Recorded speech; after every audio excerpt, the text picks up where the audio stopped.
Welcome back to Until Saturday, live Saturday night reaction show. And how the hell are we supposed to react to what just happened in Miami? Like, explain this to me. Dave Ubbin with me. I'm Ari Wasserman. Miami could have just won a game against Georgia Tech by taking a knee. Instead, it runs the ball. They put the ball on the ground on a play that they didn't need to run to begin with. Georgia Tech gets the ball back with 26 seconds, I believe, left in the game. They throw a Hail Mary, busted coverage, touchdown. Miami loses when all they had to do was take a knee. You alluded to this before we came onto the show, Dave, but the sideline shots of Miami are absolutely heartbreaking. And I just have to ask myself one question. I'm not the smartest guy in the world. In fact, you could probably make the case I'm one of the dumber people in the world. I wouldn't make that case, sorry. Why on earth do you not just take a knee? Why are coaches constantly? I think I saw two other games on Saturday where coaches were running the ball in knee situations. Why are we making the game harder than it is? It's insane to me. When I think it's a clock management issue, and I think whoever's job it is to handle that, there is a miscommunication and sort of doing the math, and your offensive play caller and your head coach and a lot of coaches. So I wrote a story about this a few years ago for a now defunct website about how you sort of handle like clock management and how every staff does it. And some staffs have a guy on the staff, like a position coach that handles all this. So I saw it in Alabama today. Obviously Miami, a disaster here. I mean, that's the Florida State loss to, who was it? It was an FCS team a couple years ago. Jacksonville State. Jacksonville State on a crazy Hail Mary.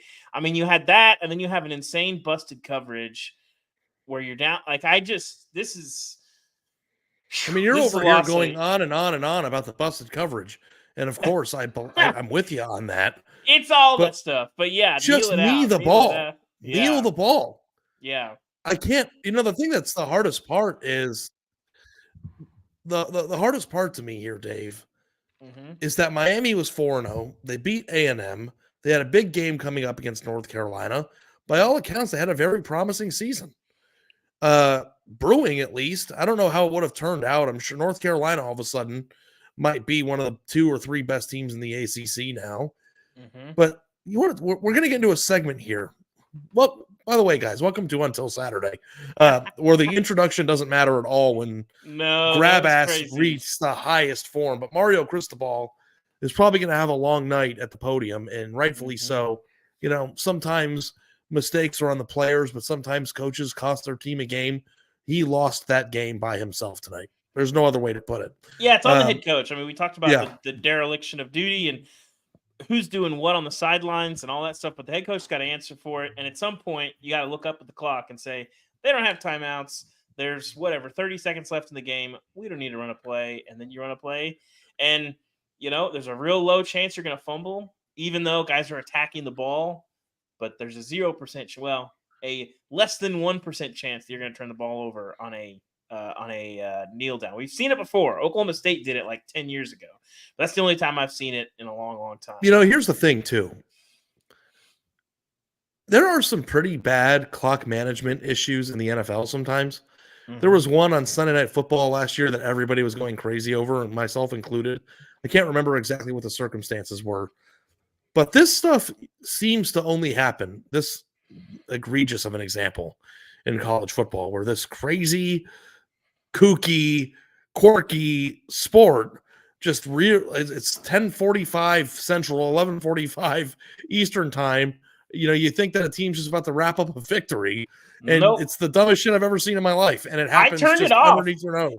We were getting ready for the show. I had turned it off. I was watching USC, and you guys were like, hey, Georgia Tech has the ball. I was very confused because I was moving all my stuff from my living room back into my office, and I had no idea how it happened. I was like, something stupid must have happened, and let's call that an understatement. Stupid, yeah, stupid. Okay, as we're recording this now, USC is losing to Arizona 17-7. We will continue on through the show, and if that continues to be an issue, we will record a new intro, and then it'll all make sense at the end. But as we go through the show, we'll update you. Let me formally welcome you all to Until Saturday, Week 5 reaction. There was a lot that happened on Saturday, some big-time results, some upsets, some just context creators in terms of the races. Yeah. And of course, people are dying to hear me talk about Texas. They think I'm going to be sad about Texas losing to Oklahoma in the Red River Rivalry. I'm going to give you a spoiler. I'm not sad, maybe a little bit disappointed, but I still feel like I'm in pretty good shape here. Yeah. If you're listening to the show live on the YouTube channel, thank you very much. It is a pleasure to come live with you guys and react to the show this way. If you're listening to it on the YouTube channel, also make sure to subscribe to Until Saturday wherever you listen to podcasts, because we have 6 shows a week. 3 are live on YouTube, but we have a bunch of stuff on the podcast channel. And of course, if you listen on podcast form and you want to see our beautiful faces live, the links in the show description, you can subscribe to the YouTube channel at both places. Could you please like, share, subscribe, comment, whatever you can do to interact with the channel helps its growth. It's truly unbelievable what you guys can do to help its growth. And, we're really happy that you're here. So this is the reaction show Sunday evening, I should say. We do the Sunday Sound Off show where we incorporate your guys' thoughts and voicemails onto the show. If you want to call and hear your voice on that reaction show and be a part of it, please call the Until Saturday phone line at 316-462-9852. Again, that's 316-462-9852. You can call, leave a question, comment, concern, rant, praise us, hate us, whatever you want to do. We love hearing your voices, and it means a lot to us to have your actual voices on the show with us. Also, lastly, before we get into the show, sign up for the Until Saturday newsletter, aptly named the same exact thing at The Athletic. That link is also in the show's description, and you can get your daily fix of college football news, coverage, and takes to your inbox, your email every day, and you don't have to be subscribed to The Athletic to get it. If you're not subscribed to The Athletic, though, and you like college football, you're really missing out. It is the most comprehensive, best college football journalism staff in the entire country. So, Yes. Okay, we're going to get 2 games. We're going to get to disappointed fan bases. We're going to keep you updated on this grab ass that's happening in LA. But why don't we get right into it? Everybody wants to hear what we have to say about it. It's the Red River Rivalry, one of the best games of the year, probably the most fun I've had watching a game this year. Number 12, Oklahoma beats number 3, Texas, neutral field in Dallas, 34-30 on a last-minute drive. A truly remarkable game. A lot to take away from this, a lot to unpack. Dave, before I get into my Texas takes here, what was your main takeaway from watching that game? Well, we hit on it a little bit today, Ari. I think 2 things. I think we have to take Oklahoma seriously as a national championship contender, as a team that last year was a blip on the radar. And also, Ari, with some hours to think about it and kind of look at it, the Oklahoma fans are going to come for us on this one, but Texas was probably the better team today and lost that game. The turnovers, the red zone issues, all of that stuff comes out to me as a troublesome thing from Texas, that they're going to be kicking themselves that they didn't win that ball game. But ultimately, we didn't know what to make of Oklahoma. I was cautiously optimistic of that team coming into this game. And as long as they were not even just competitive, but they pushed Texas and didn't lose by, 10 or 17 points, I was ready to take this team really, really seriously. And they did that. And I am now. I think Oklahoma is a team that certainly now has the inside track to the Big 12 championship, but has a mulligan in its back pocket to get to the playoff. Yeah, so everybody is like, are you okay? Are you okay? Are you okay? Everybody knows that I have tied my Ari, life are you raft okay? to the Texas cruise ship. And I don't feel like the Titanic happened today. I think it was 2 very good teams playing a good football game. And my thought process of Texas as a playoff team didn't necessarily mean that they were going to go undefeated. It also didn't mean that I thought they were the best team in college football. And sometimes good teams lose to good teams. So, when you want my tears or you want me to react, I guess now that we're in a playoff scenario for them moving forward, they cannot lose again no matter what. Yeah. That makes it more enticing week by week to follow Texas football, because we still need a Texas sudden death playoff bet, Ari. We still need a playoff bet of some kind. Yeah, the odds decreased a little now, bit today. But I do think that it's hard to beat the same team twice in the same season. Yeah. And I do think that these two teams will end up playing each other again. I think that the thing that we talked about Texas all year in the preseason for the first month of the season, all of those discussions were about whether or not this team can avoid losing a catastrophic game to an overmatched Big 12 opponent. Losing to a team that you're favored by 7 against in a neutral field in a rivalry game in which you turn the ball over 3 times it doesn't fall into that same category. So while disappointed that they haven't put themselves in a position to really control their own destiny and give themselves one of those losses to overcome, because now there's no margin of error anymore, I don't think that this loss embodied what has made Texas disappointing in the past. So we'll see what happens. But if you go look at the stats, they played pretty well. I thought that there were some bad turnovers. One of the turnovers in the red zone got made up a few plays later when they blocked a punt and landed on the ball in the end zone for a touchdown. So you don't necessarily get to count that. But I thought Quinn Ewers played well. I thought their skill position players played well. I think that maybe this game says more about how we didn't take Oklahoma seriously enough, more than it does that like Texas stinks or they're the same team that they've always been. Yeah, I think Texas, you say it's tough to beat a team twice, but I think there is a case to be made that while Oklahoma is very good, Texas beat Texas today, and maybe Texas can beat Texas again at some point later this season. I think I do think that's true, and I also don't want that to be perceived as taking something away from Oklahoma, because I do think Texas is going to be kicking themselves. But I came away from this game really, really impressed with Oklahoma, and looking at Oklahoma a lot differently. We've been alluding to it on the show for a couple weeks that we were kind of like, all right, Oklahoma, okay. And then today, they kicked down the front door, and as our colleague Chris Vanini wrote, Oklahoma's back. Yeah. And if you go look at the Oklahoma schedule remaining, UCF, Kansas, Oklahoma State, West Virginia, BYU, and TCU, like they should be undefeated in the regular season. Based on what we've seen right now. I had West Virginia fans coming for me today for suggesting that OU and Texas are playing again in December. Am I crazy for just sort of not taking them seriously? Well, here's the one thing I will say about I don't buy it your take is you are somebody who is basically assuming that Oklahoma and Texas are playing again, right? In the same, I said probably. I'm not saying it's guaranteed to happen. It seems like you're generally assuming it.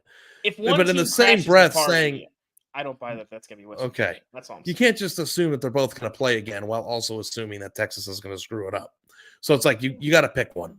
And if you think that Texas is going to lose another game by not showing up to a overmatched opponent's house and sleepwalking, then we can't assume they're going to play again. But I think that Oklahoma is probably a double-digit favorite against every opponent that they have remaining on their schedule, regardless of where it is, for the remainder of the year. And I think that, like here, listen, this is listed as a topic of conversation here on the sheet. Is Dylan Gabriel the best quarterback in the Big 12 to you right now? I think that, I don't know, it's a big question, but it's maybe something worthy of being asked. I don't know. I think I'd still take a healthy Jalen Daniels, and I'm not sure OU will be double-digit favorites at KU. That probably is a primetime game. Kansas is still sitting there at 5-1. They might be 6-7-1 Texas when they was a play 16.5 point favorite against them. So yeah, but that was in Austin, and you might. It's not going to be an 8-point difference because of where it is. Maybe, and it's not like Kansas is the most intimidating place to play. That's true, but I wonder how much Vegas had, how much intel they had on the Jalen Daniels situation too. Yeah, ultimately, Jalen Daniels is the guy that gives Kansas a chance to beat a lot of teams, including Oklahoma. Whether or not he can do that, time will tell. But yeah, you look down the schedule. Oklahoma under Lincoln Riley seemed to have one or two games where Spencer Rattler would have a tough night or the offense would struggle. And we'll see. I don't know that Oklahoma really has their identity under Brent Venables yet. We haven't really seen them.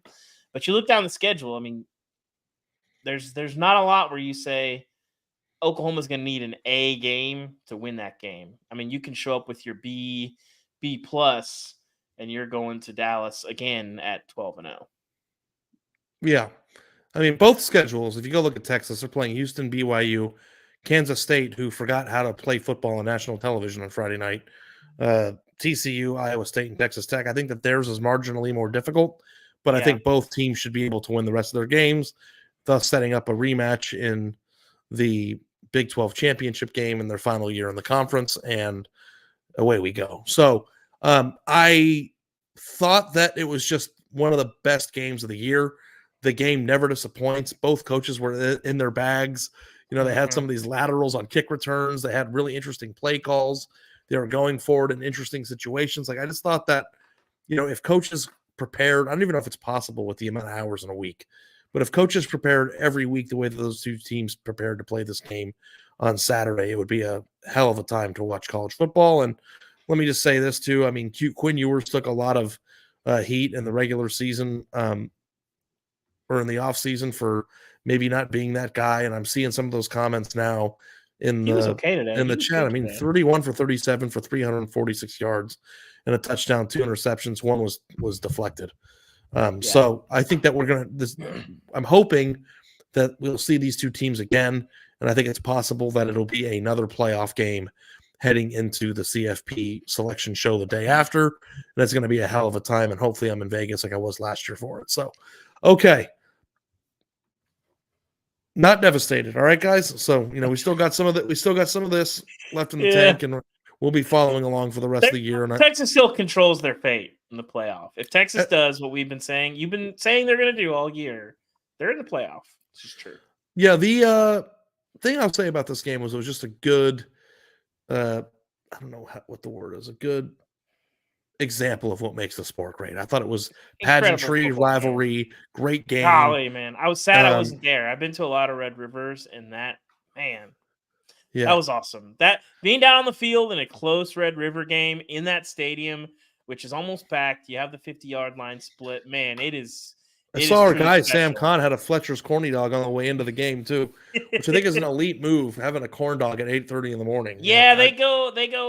There's like a Friday luncheon thing that they do for this game, and they serve the same barbecue at that as they do before the game. So probably a pro move on Sam's part to eschew the barbecue in favor of the Fletcher's corny dog. I can taste the fried Snickers right now. I'm sad I didn't get some. Oh, it's too bad for you, Dave. We can have a crepe tomorrow. Maybe. I do appreciate all the crepe tweets, the tweets of support. Ari, I think you're losing this one in the public opinion. I'm just saying. I never said they weren't good. I think it's bizarre that you order them in public as an adult. Okay, let's go to the next game, and then we'll get into our most disappointing fan bases section, which isn't the fan bases are disappointing, but that you are disappointed in your team. But the next game, Georgia had a huge game at home against Kentucky on Saturday night, 14.5 points.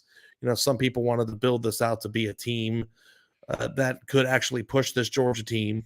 I would never say something like that. We thought that maybe this Georgia team wasn't clicking on all cylinders or had some problems that were under the hood that could have been exposed. And I think one of us took the points in this one. I don't know who it was. But they win 51-13 and look like Death Star Georgia. What is your take on this? Well, I thought if Georgia was going to win this game and win it convincingly, we were going to have to see a version of Georgia that we had not seen yet this season. And we did, Ari. We did. I think this game makes me even more confused about South Carolina and Auburn and what exactly that was, because you know, this is probably still a run-first offense that wants to protect Carson Beck, who has really good arm talent. I don't know that he's above average, but I don't know that he's like going to be, you know, in the Heisman or a guy that's going to just throw you to victories every day. But a very good player. And I don't know. It was confusing. I'm confused about this Georgia team. But if this is the Georgia team that we see, this today is a Georgia team that is deserving of number one votes. I'll be very interested if they lost 20 number one votes last week in the polls. I'm curious how many of those they earned back, because I still think Kentucky's a really good team. I think Kentucky will still flirt with second in the East. They might finish there, and this was not that competitive. And for me, as good as Kentucky's defense played in this game, the offense was that much better. I think they scored on like their first 6-7 drives. I mean, that kept Kentucky at bay, and they were moving the ball at will, spreading it around, running the ball effectively, getting ahead of the chains. You can't ask for much more. A huge offensive explosion that we just had not seen against Auburn or South Carolina. I think that when you're watching teams and judging teams from a week-to-week basis, I think cumulative resume is important, but I think their most recent showing has to be weighted. Like, I don't think that you can watch this game that Georgia just played and go, well, what the hell happened against South Carolina? I think that that's in the back of your head as you move forward. I think you think about that when you're contextualizing bigger games later on. Is there something that we learned in that South Carolina game or that Auburn game that could, return to bite this team in the ass later on?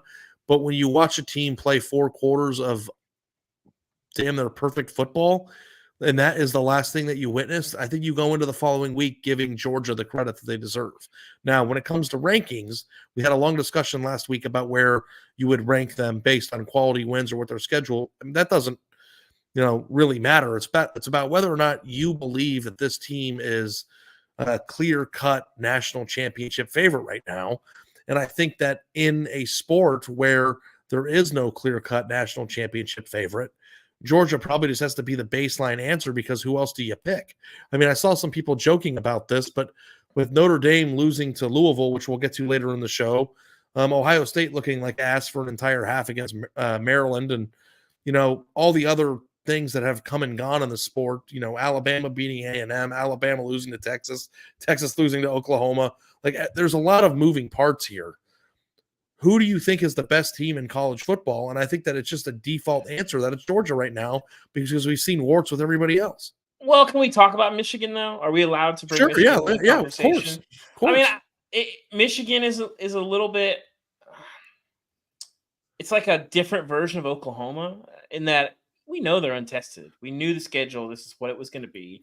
The schedule is very bad, but again, 10 points today. They've given up 40 points in 6 games to a Minnesota team. They just dominated them, took over. They were already well in control and then took over in the second half. So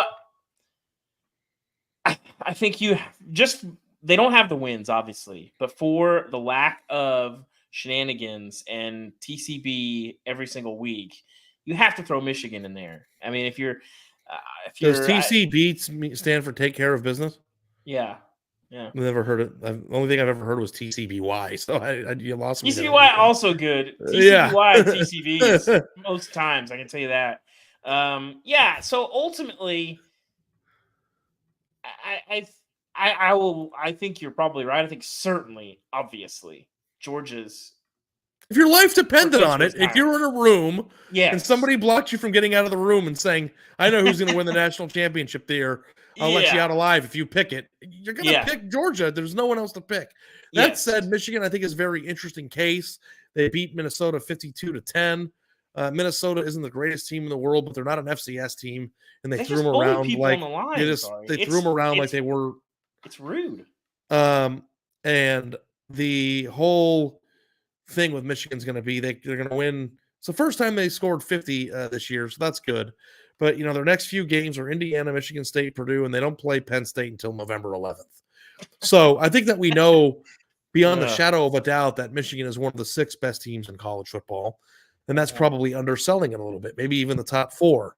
The thing that is hard to do when you're playing a schedule that they're playing, and they're in conference play now, so it's through no fault of their own, but it's how good are you, because there's no, you're taking the PSAT a bunch.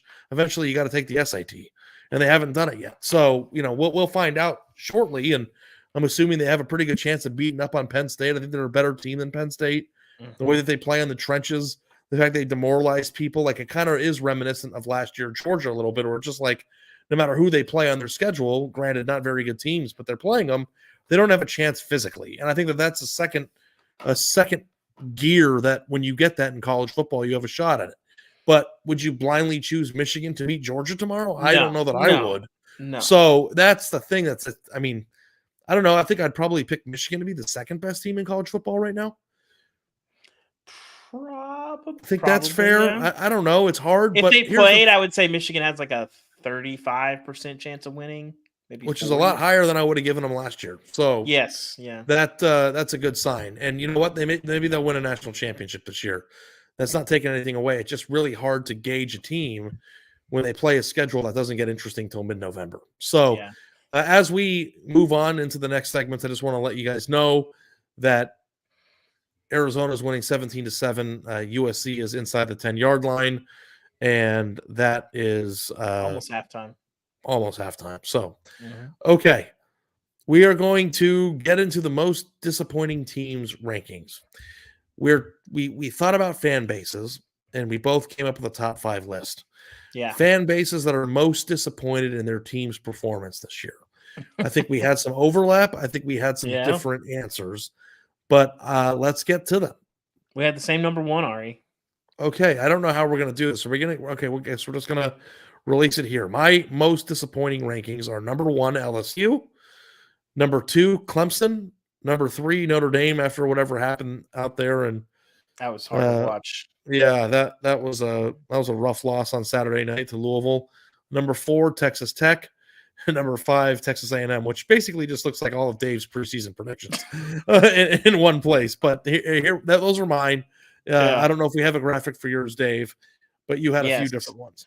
I have number 1, LSU. Number 2, Texas A&M. Number 3, Notre Dame. Number 4, Texas Tech. And number 5, Arkansas, with 2 dishonorable mentions, Ari, to Baylor and UTSA off of my list. It has been a rough year in the Lone Star State for football, Ari. Outside, well, I mean, I was going to say outside of Texas, but they didn't have the greatest day today either. I enjoyed Matthew McConaughey's sort of sad but swaggy apology tweet video. I don't know what to call it. Did you watch it, Ari? Which one was that? The Matthew McConaughey video he released today. I did not see it. No, I can only take too much Matthew McConaughey content for one Ari, day. you're basically Matthew McConaughey most of the time. Except not devastatingly handsome, and I don't have a 6-pack. Or a Lincoln, Ari. I could have a Lincoln if I wanted one. I've just chosen not to have one. Yeah, so I guess let's start with LSU since we agree on them at number 1, Ari. They barely survived today against Missouri. Major Burns cost me a 5 in a row on my lock of the week, but ultimately, this is a team that already has 2 losses. 2 bad losses because Ole Miss is not a great team. They're a good team. And then you got embarrassed by by Florida State on a neutral field to start the season. And for an LSU team that I don't think I was alone in pitching the idea that this is a team that could compete, dare I say, win a national championship. I think a lot of people were nervous, but certainly if you're just looking around and the dudes everywhere ethos, LSU had a lot of them, and they're sitting here. It's October 8th. They have 2 losses. They should have had 3 going on the road to Mizzou today, but they still have 2. You're looking up at Alabama, which looks like a much, much tougher ball game. And I believe they go to Tuscaloosa. So the idea that you're sitting here in October, you're already out of the SEC, of the national championship race. I mean, in theory, maybe you could win out and have a case to get in the playoff. You'd need a lot of help, but probably not. And even the idea of trying to win the SEC West looks tough because, you got to win a bunch of games between now and then. So LSU, a very deserving number 1 that won today, but the defense is a disaster. Brady Cook throws for like 400 yards. It's a problem. Yeah, I think that the LSU, you did a really good job of breaking all of that down. And I don't really know there's much more to add to that, but that is in addition to the fact that when they play, they just look broken. Yeah. I don't know. It's just like, that's it. The players they have on their team and the results that they're having in terms of what they look like out on the field, I think is an implication or a key into some dysfunction or some wires not connecting. And I don't know what those are. And I think that's the most disappointing thing. It's like, okay, you can go out and lose to a very good Florida State team. You could even lose to Ole Miss, but they couldn't get a stop in that game. It didn't look like their players were being used in the right way.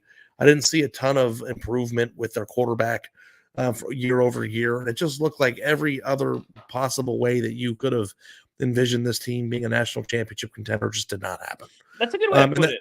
And I just think that, yeah. Other than Mississippi State, have we seen a flash of LSU looking like the team that a lot of people, myself included, thought they were going to be? They look broken. Yeah. It's one thing to lose games. It's another thing that we haven't even seen this LSU team. I mean, and it reminds me too of like that. FSU. Did you see that Hugh Freeze clip? I think it was last week or 2 weeks ago, where he was talking about how long it takes to build a team. And somebody said actually Kirby Smart won a national title in year 2. And he goes, "Oh, year 2, huh?" Yeah, got to the national championship game in year 2. And he goes, "Yeah, that doesn't sound right to me." Like, it was like really funny. Yeah. But it's like, it is year 2. You are in Louisiana. You do have a wealth of talent, and you are a very good destination for transfers. There's no reason why your team should look incompetent through 6 weeks of the season. And when you're a team like LSU too, there has to be a weighted system here of most disappointment also goes hand in hand with teams with the highest expectations. Yeah. And LSU fans expect a lot from their team. So that's a nice segue to my number 2, which did it not make your list at all? Clemson? Clemson did not make my list. That's banana land. I don't know how that's even possible. You have a team that, hired one of the sexiest, hires of the offseason, and Garrett Riley to be the offensive coordinator. You have Cade Klubnik coming back. You have a top 4 talent composite team coming into the season. And, you have a team that, by and large should have been the favorite to win the ACC. And then you come out in the first game of the year and not only lose to Duke, but lay an egg in a very similar fashion to the way that things were going the previous year. And then now to lose 2 in a row, obviously, or not 2 in a row, 2 already in this season. Another hard-fought loss where a game they could have won against Florida State, could have gotten their season back on track, and then gotten completely eliminated by mid-October out of the national championship discussion during a fan base that had become accustomed to being in the thick of that discussion year over year, regardless of turnover on staff or roster. How on earth could they not make your list? It's a complete disaster in their minds. Even if they go to continue to win out. They're not okay. They're out. I think this isn't next year. This is a preseason expectations, I think. And I had a lot more modest expectations for Clemson preseason. I think what you said is correct. And I thought the Garrett Riley, Cade Klubnik thing might be something special. But I still had a lot of questions about this Clemson team. And the talent composite is what the talent composite is. But that Duke game was weird. They had a bunch of weird red zone stuff. I haven't come away with this thinking this is a completely different team than the team that we expected to see in the preseason. I think they've just lost games to good teams. The other teams on my list, when I look at them, I'm saying this is not the team that I thought we were going to see. Clemson is out of the national championship discourse. They're done. Yeah, but Ari, they were never in it for me. And they were never in it? We disagree. No, they were like the favorite to win the ACC. Every Power 5 team that's a favorite to win their conference is in it. Okay. And we're talking about a team that is in it every single year for the most part. For the record, I picked Florida State to win the ACC this year. So that's a really savvy pick. I'm happy for you. You don't think their fans thought they were going to be in it? Maybe We're talking about disappointed fans. We're not talking about what you thought they may or may not be. That's fair. They're supposed to be in. I still think Clemson looks up at the end of the year and they're 10-2 and they're fine. And they'd probably be the 5 seed next year, and that's what you're going to get next year. But now they're out. Careful, we're going to derail the whole show. I'm just saying it's beautiful. They're done. They lost twice and they're out. Now we don't got to think about them anymore. Sounds like a lot of irrelevant games. It'd be nice if some of those were relevant down the stretch, don't you think? Yeah, we had some relevant games and they lost them. And now they're paying the consequences for losing them because that is the way that life works. You show up for a job interview or you don't show up for it. You don't get to do it again. Okay. Well, my number 2, Ari, is A&M. And, oh boy, man, I thought they could get the job done today. I came away from this game today thinking more about Alabama and being more impressed with Alabama personally than setting off all the alarm bells with A&M. But this is year 5, or is it year 6, Ari, of the Jimbo experiment? I think it's year 6, bud. Oh, and you've had one good year during COVID in which you didn't make the playoff and you lost to Alabama by 4 touchdowns. You haven't won the West, which Brian Kelly did in year 1. You have nothing of consequence here, and you already have another season where it's looking like you're going to be looking up at almost everyone. And it's just you can't go another 8-4, another 7-5, another 9-3. That's not good enough. And the games that you could win that would sort of change how the season is viewed, even if the record is not great. You've already kind of coughed that up with Alabama. You've still got LSU there at the end. The Miami game, the defensive struggles in that game are a disaster, and then Miami loses tonight. So the idea that, we lost to a Miami team that was really underrated and might win the ACC, that seems like that's probably not the case. And Georgia Tech's defense handled them quite well tonight. So A&M, man, you don't want to talk about talent composite. All right, what are they, number 3? Yeah. And same old Aggies. A&M is on my list too. I didn't take the bait this year. I kind of thought they'd be an 8 or 9 win team. I could see, like, if they made a run and won the West, I was gonna be like, well, finally. I mean, sure, but this looks like the same old Aggies, Ari, and I'm sorry for the Aggie fans, but that's where we're at. Yeah, they're on my list too. And since we're using the disappointing loss as a segue to talk about the games, why don't we talk about the other side of it? Because the thing that I had a hard time with A&M fans was coming into it. I don't know what their reasonable expectations were for this year, and whether or not they can continue to reach those expectations. I think they came into this game on Saturday thinking that if they won this game, they were going to win the West for the first time and make it to Atlanta. True. And that was the opportunity. They didn't just lose to Alabama, which was a chance for them to beat a team like that, and duplicate some of the other Alabama wins that they've had the last 3, 4, 5 years. Mm-hmm. But this was an opportunity to not only win a game on your home field, but then to seize control of your side of the conference in a year where the SEC West is very vulnerable. Yeah. And I think that's what's most disappointing. Like, they weren't supposed to be in this position in some of their minds, and they were. They beat the crap out of Alabama in the first half and then completely laid it out. They scored. Yeah, they kicked the field goal in the second half, 3 points. Yeah. But didn't do anything at all. Had a field goal blocked. I wrote, had a field goal blocked that should have been blocked for a touchdown, and then it got called back because of a weird back block call. But here's the thing I want to talk about a little bit with you now, because you were anti-Alabama coming into the year in terms of their deficiencies. I think those deficiencies were on display. If you watched the Alabama game, you didn't come away thinking that they were awesome. You came away thinking, or at least I did, feeling that Texas A&M just kind of blew it a little bit. They have a lot of deficiencies. They're a deeply flawed team. Then at the same time, it's like they go in and they beat another top 25 team in a consecutive week. They go on a road in a hostile environment and just take Texas A&M's lunch money. And then you look at the rest of their schedule, you look at the SEC West, and it's like, is there an inevitability factor that you're starting to feel about Alabama playing in Atlanta this year? Because it's starting to feel like it. Yeah. It feels like that. I mean, this Alabama team is mentally tough. You saw that today. They're down a touchdown, and I think Kyle, personally, top 2 or 3 place to play in the country.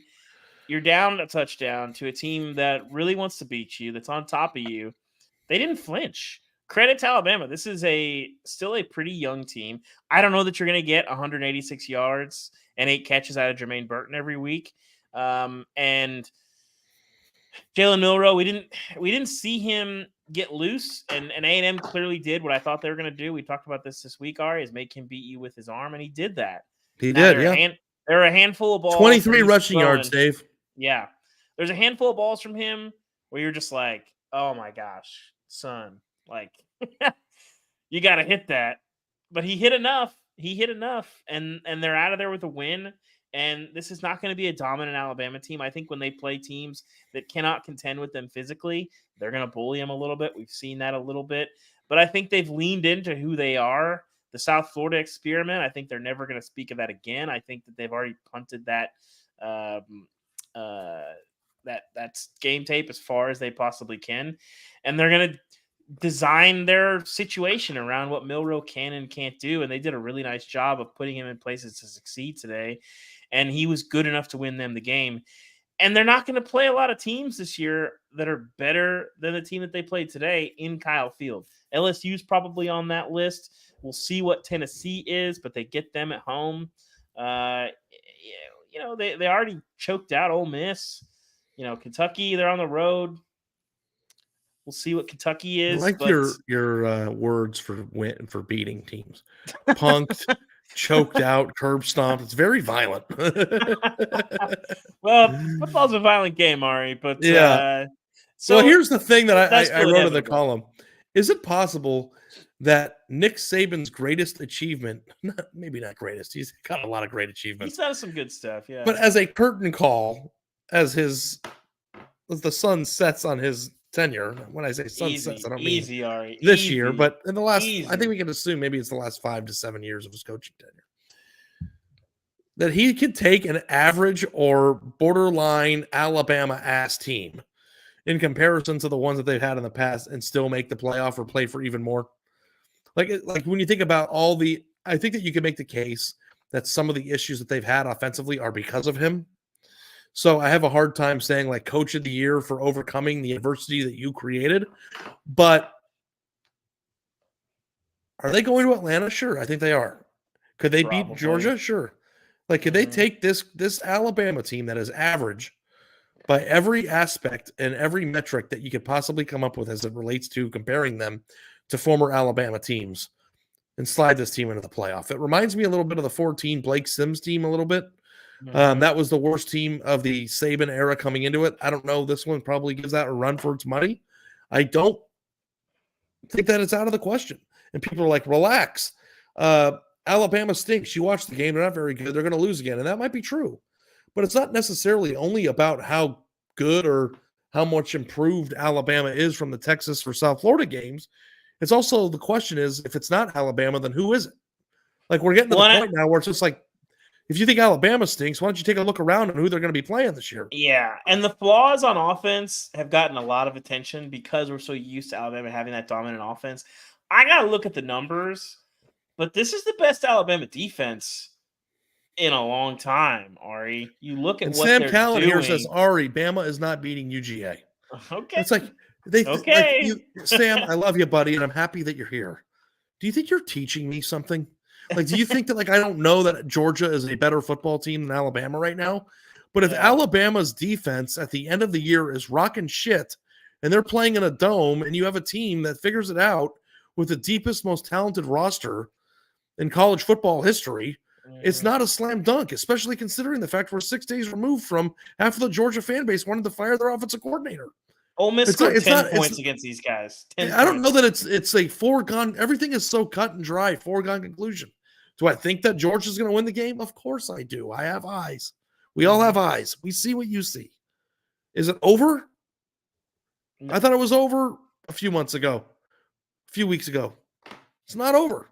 We're just getting started. And the guy that's coaching that football team down there knows a thing or two about how to coach a team. So I'm just saying, if you thought that this was going to be the last year of the 4-team playoff where we get some debates and we weren't going to have Alabama involved, you're wrong. And again, it's looking that way. So Rick on here, or so sick Rick. Bama just beat a team that won 4 games last year with the emoji. Do you hear what we're saying? We didn't say that Alabama's 2019 LSU. We said they have the pieces to win in a crappy side of their conference and maybe figure it out at the end of the year. Context. That's it. Should we move down the list, Ari? Yeah, sure. Sorry, did I lose my mind there a little bit? That's all right. We both agree at number 3. This is who's our number 3, Notre Dame. And okay. All right, this was to me on the short list of most shocking results of the year for me. And I think, again, I don't want to lessen what Louisville did tonight. I'm happy for Jeff Brom. This was really impressive. That was a great crowd in Louisville. Had Donovan Mitchell, Jack Harlow, all the Louisville royalty in town. But Ari, Notre Dame looked like a tired football team that's played a bunch of big football games in a bunch of weeks in a row. And that's what you got out of it? That's not what I got out of it. Okay. Notre Dame is not a great football team. They're a good football team, but Ari, they looked tired. And Louisville is better than I thought they were going to be, but I didn't come away from that thinking Louisville, oh, this is a top 10 team. I did not come away from that thinking that. Yeah, I think that I came away with it just like re-questioning everything we thought we knew about the sport this year. How so? Like, what do you mean? I'm surprised to hear that. We're going to get to this later on in the show, and I don't know if this is an okay segue now. You say, And a lot of people say that I'm overly tough on Ohio State because of You are. my You perspective of them. are. Are we sure they're very good this year? Like, do you watch Ohio them play? State. Do you watch them play? There's something missing with them. And Yeah. I've covered the team long enough to know what great looks like and what good looks like, and they don't look great. Yes. So they beat Maryland 37-17. Um, I don't know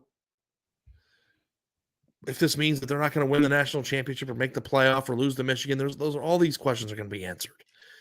All I'll say is that I think Ohio State looks off. They look in the beginning of games, they turn it on, they beat the crap out of Maryland in the second half. But for a minute there, I thought that there was a chance they could lose this game. And Maryland's a little bit better than they've been in the past. And, they did some things that, like before halftime, they didn't get a field goal because they threw check down in the middle of the field with no timeouts left and the clock ran out, like stupid stuff like that. But they seem fractured in a way that I can't quite put my thumb on. You know what Ohio State looks like to me, Ari? The number 11 team in college football. They look like a team that looks like a team that's going to get bullied by Michigan again. That's what they look like.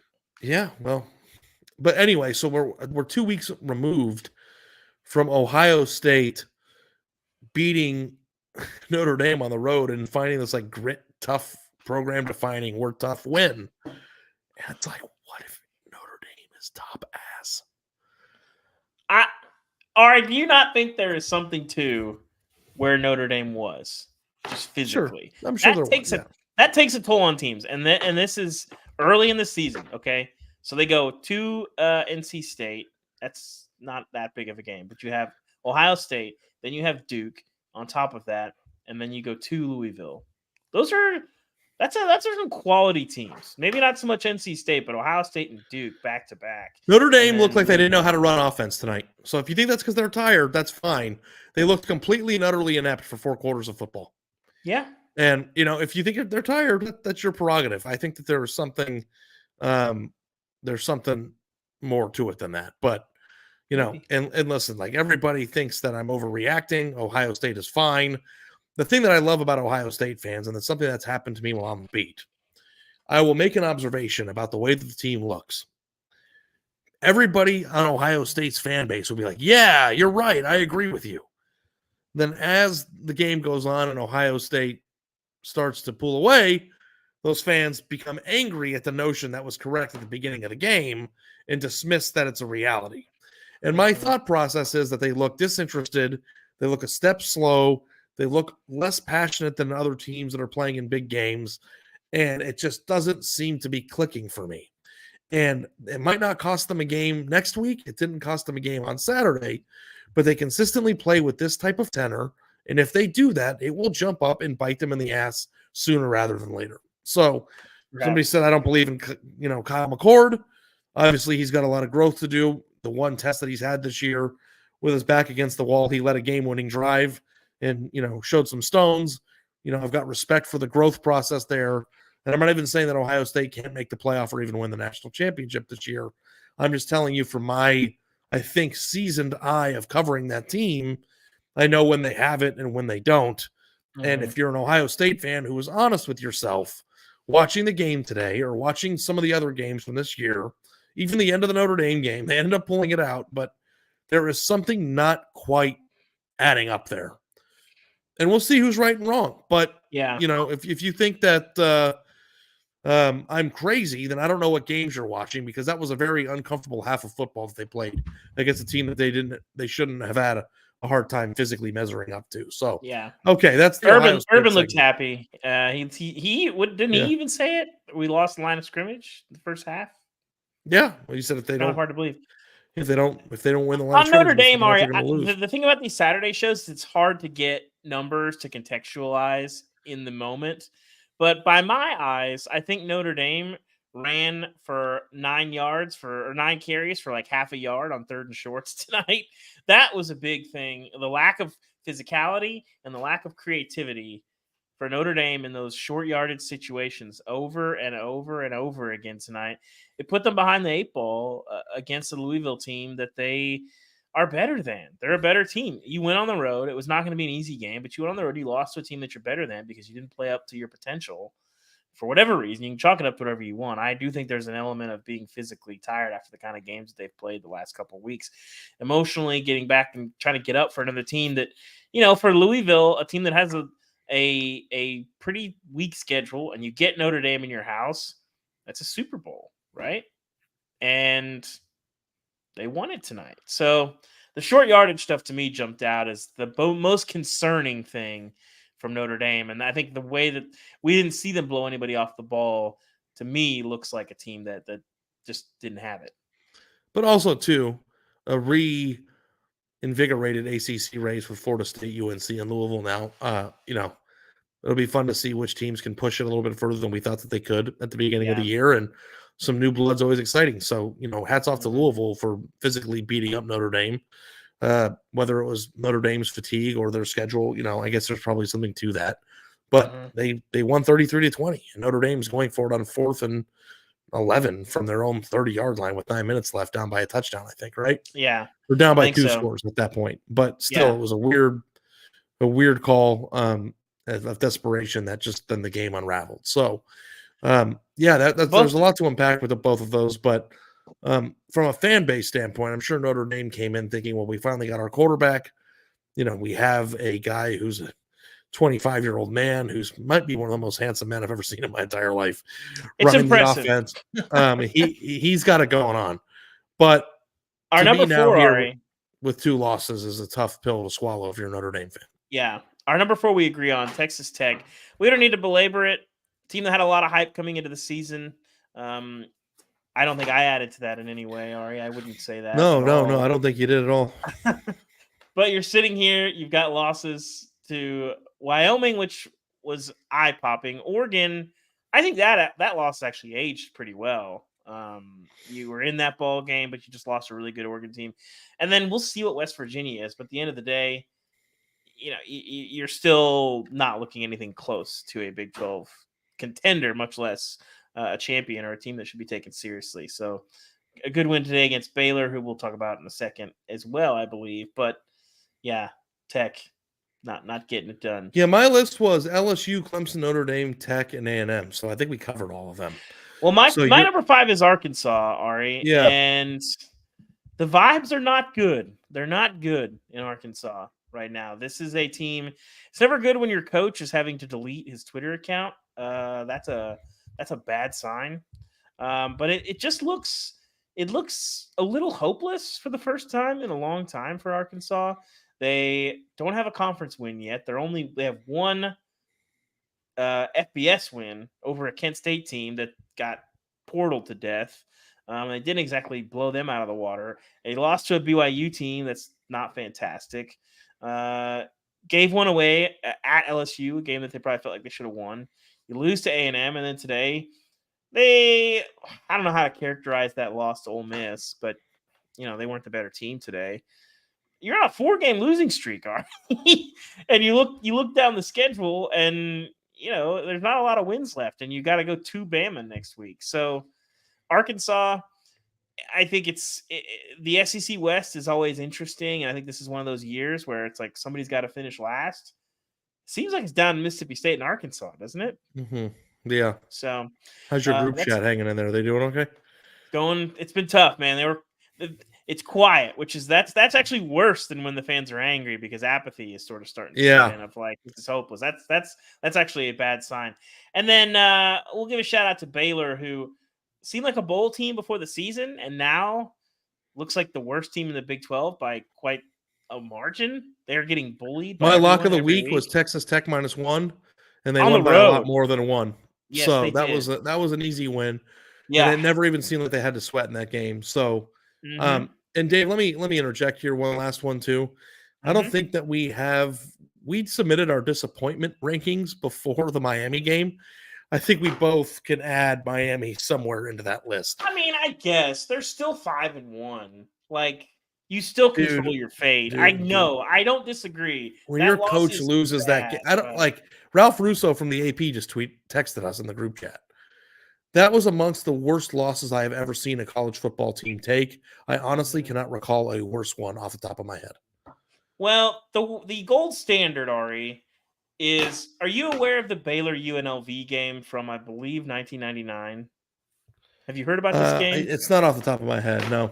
Okay, well, it's worse. It's the gold standard for worst loss in the history of college football. I believe Baylor was up by 3. There was like 15 seconds. I don't know exactly how much time was left. They had the ball on like the 2-yard line. Instead of kneeling, they tried to go in for the score. They not only fumbled, Ari, they gave up a 99-yard scoop and score to lose to UNLV. And I believe this was Guy Morris. I think it was Guy Morris. It might have been Kevin Steele. I forget. This is off the top of my head, so I forget who it was. It might have been, I think it was Kevin Steele. The chat will probably correct me, I'm sure. But either way, to go from the ball on the goal line up 3 with a handful of seconds left to losing is very hard to do. And that is the gold standard. But today was pretty bad. See, I think that this is worse because no. Dave, hear me out, buddy. It was not worse. Buddy. Contextually, probably worse. They both could have taken knees, okay? So you're even there. Mm-hmm. But then the rest of that game is a fumble. Both teams fumbled. In one game, the other team picked it up and ran with it. In this game, not only did you fumble it to Georgia Tech, you gave up a broken coverage Hail Mary as the time expired. This is worse. This is a worse loss. They lost to Georgia Tech. Yeah. Like they didn't. It's just like it is. It's like when you talk about disappointed fan bases, you go from like that Will Ferrell movie where Wedding Crashers. He goes, "Oh, I'm hang gliding. Oh, I'm dead." That's what it feels like. It's like Miami was like all the way up. They're going to be 5-0. They had a big win against Texas A&M. Mario Cristobal has it humming, and then not only do you lose, your coach took it from you. Yeah, I don't remember the Cristobal 2018 Oregon doing this, but I'm apparently he did it at Oregon too. Yeah, I think I was too busy watching Jeremy Pruitt Tennessee football, and that's time I won't get back in my life, unfortunately. Okay, let's go through some other things that we have to at least mention. Oh, I'll give a shout out also to UTSA, who got portaled. Yeah, go ahead. They lost to Kari Franklin, but this is a team that was getting votes in preseason, was thinking New Year's 6, and they are 2-3. It's been rough. USC is down 17-14 at halftime, and then Arizona gets the ball back in the first and has a 45-yard run to get down into the red zone. So I have it on. We might be back here tonight, Dave. I hope we're not. I'm tired. I was going to stay up and watch it. I'm going to stay up and watch it, but I was hoping to take my shirt off and lay in bed under the air conditioning and not get up again. Ari, I feel like there's a certain sect of listeners who'd be into that kind of a reaction show. Yeah, just like here's Ari from his bed while his wife's in Napa Valley with all of his friends with the shirt off. To get the hamburger meat, the chest hair. Some of us don't have chest hair, Ari. Yeah, I know. Let's get to some of the other victories that we should talk about, though. Wyoming, I think you mentioned this a little bit. Snapped Fresno State's 14-game winning streak, won 24-19. Wyoming had Texas on the ropes. We are one Texas win away from them being like a top 4 team in the country right now. I guess Wyoming is just awesome this year. Craig Bowl, baby. Craig Bowl. They got the quarterback back. I picked this. I thought they'd win outright. I'm sorry, Mikey Keene, but yeah, Wyoming is the place to be, man. And again, I don't think a lot of people were watching. I didn't see a lot of chatter about this game. I had it on a secondary screen, but props to Falk for putting this game on. That was awesome. UCLA upset number 13 Washington State 25-17. That was kind of a weird game that we didn't know what to do with the spread. I think it was 3.5. Washington State came into the game undefeated. They were getting 3.5 points. I guess UCLA, who's unranked as a one-loss team, upset number 13 Washington State 25-17. Yeah, Ari, I told you this was one where I wanted to believe Vegas and not my eyes, because my eyes said Washington State should win this game. UCLA, people are sleeping on their defense. I don't think people realize how good UCLA's defense is. Coordinator hires can change things in a hurry. So shout out to UCLA, who is stopping teams, and they made it a long night for Cam Ward out there. So what do your eyes say? Okay, why don't we do a little bit of a high five for the group of 5? Yes. I'm going to quickly acknowledge some of the G5 results. UAB hangs 56 points on USF, wins 56-35. It's their first AAC win for UAB. Yeah, USF had some good vibes. Alex Golish, I like that hire. Shout out to UAB. That's a really good win for them. And also, I hope Trent Dilfer didn't go viral in this game. That's an improvement from last week. So At least when Trent Dilfer went viral, it was went crazy. It was something yeah. that happened in the game with an assistant coach, and it wasn't just some poor red coat trying to help him find his Well, he way also went onto the viral. field. He went viral for doing the same thing to a player at Lipscomb in high school like a few years ago. It's not a good look, coaches. It's not a good Yeah, I'll look. tell Yelling you, at your if I were assistants, a head yelling at your coach, players. I would yell like that all the time. I know, but I think I don't know Trent, and I don't know what, but I think in general, those things belie a lack of control. I don't think they accomplish a whole lot, and I don't want to derail everything into a Dion conversation, Ari. You But don't? We I almost made it through the episode. I know, but I think his sideline demeanor is really, really interesting to me in that he has had a lot of reasons on this team to belittle or get He hugs angry or people do a lot. It's a of lot hugs. of hugging. And did you see the Yeah. moment also in the Colorado State game, Ari? Jimmy Horn had a disaster of a game. He grabs him by the shoulder, says, "Hey, I believe in you. You're better than this. We're going to need you." And he gets the game-winning touchdown, or game-tying touchdown, I guess, on that last play with Henry Blackburn chasing him down. I'm just saying, I think that when you go off on people, whether it's an assistant, it's a bad look, players, it's a bad look, I don't know that it accomplishes anything. I think it's just a coach sort of needing to, blow off steam or something. I'm not sure a lot of times it accomplishes a lot. Maybe for some guys respond to that, but in general, I don't know that it accomplishes a lot. Do you want to just take people quickly through the Colorado win real quick? And then we can get back to the G5 high five that you hijacked because you don't care about the little guy? Yeah, sorry, I'm the one who doesn't care about the little guy. You got to get wins if you're Colorado. Arizona State hasn't beaten an FBS team, but they can put up some points. Colorado did the Colorado thing. They couldn't protect Shador today. Their defense was pretty holy. They were behind a lot of that ball game, but got a clutch drive. Shador Sanders leads them down the field. They get a game-winning field goal. Won the game, and then Shador flashed the wrist to the Arizona State student section after the ball game. It was a very Colorado ball game. This is who this team is, and so. Props to them. They're going to be probably bowling. So props to Colorado for winning in regulation for all of those people out there that had the under. I'd almost went to overtime, and that would have been a bad. Also, kick in the knackers. Can I, Ari? We mentioned this also. Can I go off on our media brethren briefly, Ari? What, did somebody do something that pissed you off? No, not sorta, kind of. So there was a big hubbub, and maybe I'm too close to the Colorado situation. There was a big hubbub this week that the Peach Bowl was at Colorado's game last week, which they were. I saw them there. And I think Keyshawn Johnson said it, and a bunch of people were talking about it. And there was this idea that these bowls are going to pass teams up and take Colorado over other games because they're such a huge TV draw and such huge attention. Listen, Colorado's going to be fine when it comes to bowl selection, but they're not going to get a New Year's Six bowl if they're sitting there at 6-6.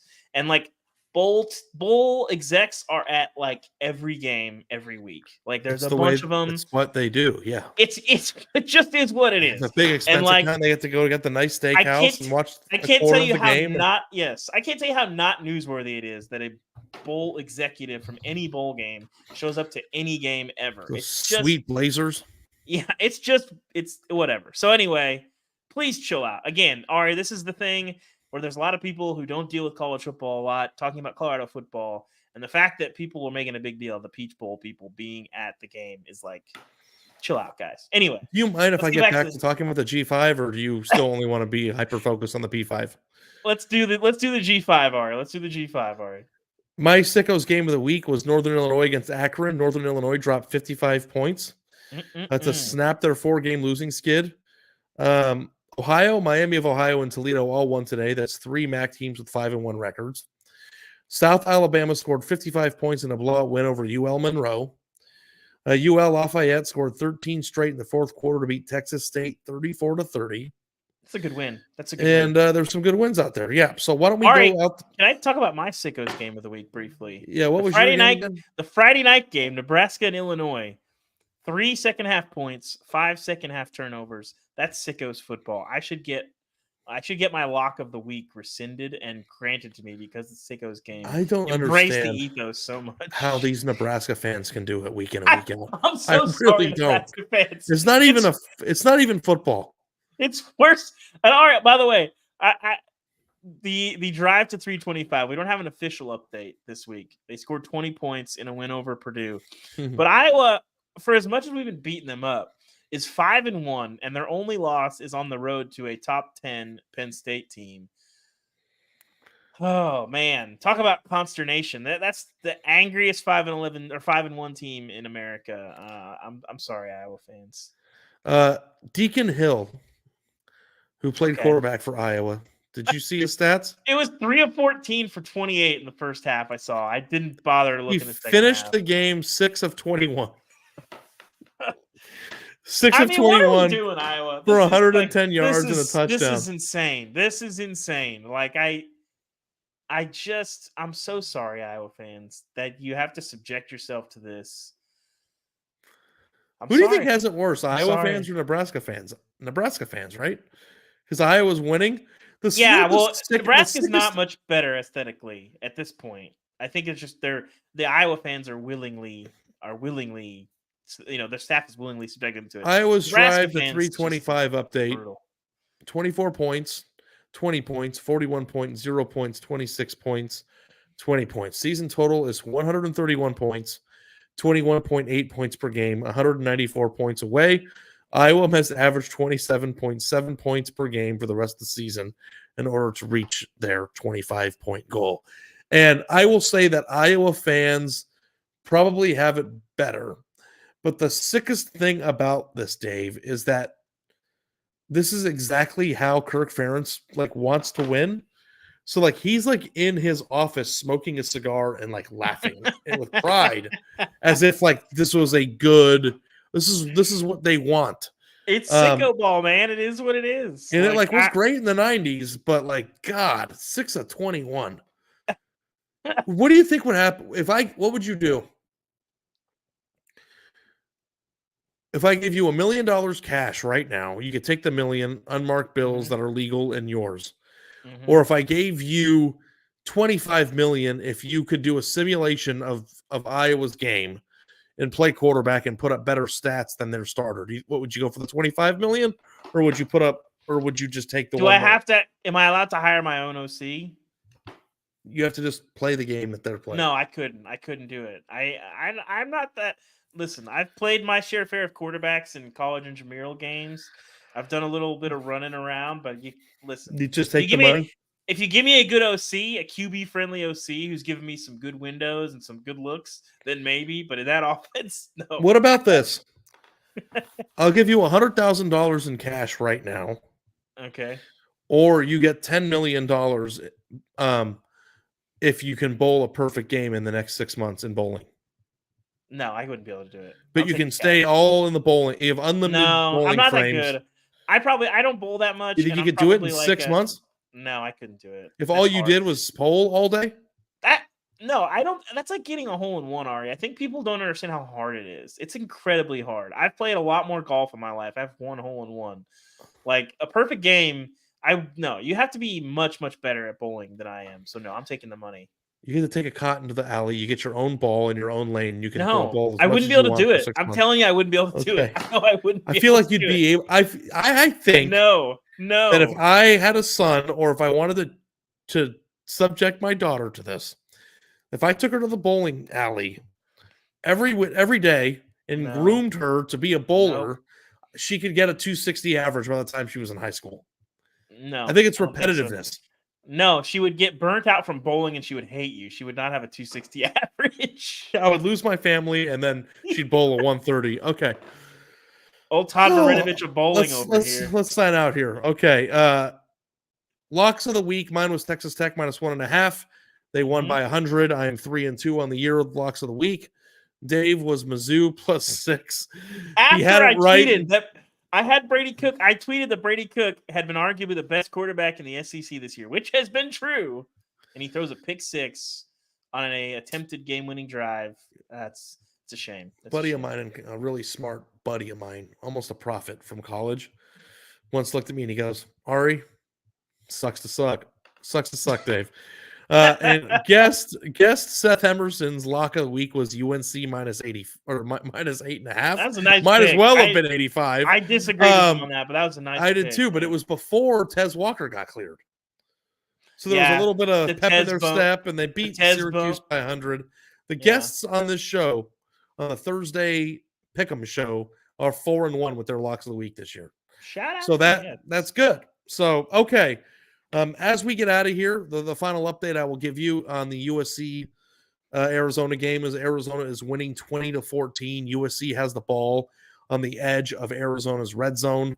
U of A kicked a cowardly field goal on the last drive after calling a timeout, which in my opinion signified that they were going to lose. If they end up winning somehow, we will be back at 2 a.m. in order to do this again. My hope is that I will be sleeping and we won't have to do that. But then that goes to show you that, I don't care about my alma mater. I got the helmet there. I gotta have some ice cream. And Ari, listen, I don't have a 6 a.m. flight in the morning. Some of us do have church in the morning, but I'm gonna eat some ice cream. Are you going to church? Yeah, watch the fourth quarter of this ball game and hopefully go to sleep. But do you still go to church on days where the NFL's in London? Yes, Ari. Okay, I didn't know if there was any give and take on that with the Lord, in terms of watching. No, I don't. The Lord still the Bills Jaguar game. He still oversees Europe. No, he's okay. No I didn't know prime time at 8:30 in the morning. It's like there's got to be some give and take here. All right, guys, that was. I'm getting delusional here. Thank you so much for tuning in until Saturday. Be sure to follow the podcast wherever you listen to your podcasts so that you'll be notified whenever new episodes are up. We always appreciate a 5-star rating and review on the podcast mechanism or on the YouTube channel.